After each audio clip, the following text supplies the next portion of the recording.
তারাবির সালাতের রাকাত বিতর্ক এড়িয়ে চলুন। রাকাত নিয়ে বিতর্ক করবেন না। 8 রাকাত 20 রাকাত নিয়ে যে মারামারি এই দেশে, এটা শয়তানের ফন্দি। চিল্লায় বলেন, এটা কার ফন্দি? সৌদি আরবে মক্কা মদিনায় 20 রাকাত পরে কোনো অসুবিধা নাই, অন্যান্য মসজিদগুলো 8 রাকাত পরে, এই নিয়াদের মধ্যে মারামারি আছে? হ্যাঁ, এই জন্য রাকাত বিতর্ক এড়িয়ে চলবেন। প্রিয় ভাইয়েরা, আপনার আমল আল্লাহর কাছে কবুল হবে সংখ্যার বিচারে না উত্তমতার বিচারে? বলেন তো, সংখ্যার বিচারে না উত্তমতার বিচারে? উত্তমতার বিচারে। কত চমৎকার ভাবে আপনি আল্লাহর সামনে দাঁড়াতে পারছেন এটা বিবেচ্য। রুকু সেজদাগুলো সুন্দরভাবে করবেন।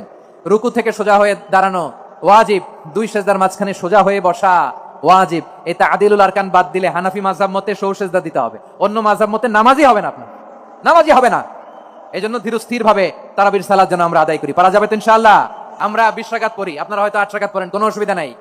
আমরা যারা 20 রাকাত আমরা পড়তেছি, আমরা 20 রাকাতের কথাই বলি, 20 রাকাত আমরা পড়বো আজীবন। 2 নাম্বার করণীয়, ধীরস্থির ভাবে তারাবির সালাতগুলো যেন আমরা আদায় করি। তাড়াহুড়ো করবেন না আল্লাহর ওয়াস্তে, তাড়াহুড়ো করবেন না, তাহলে কোরআন আমাদের জন্য বদদোয়া করবে।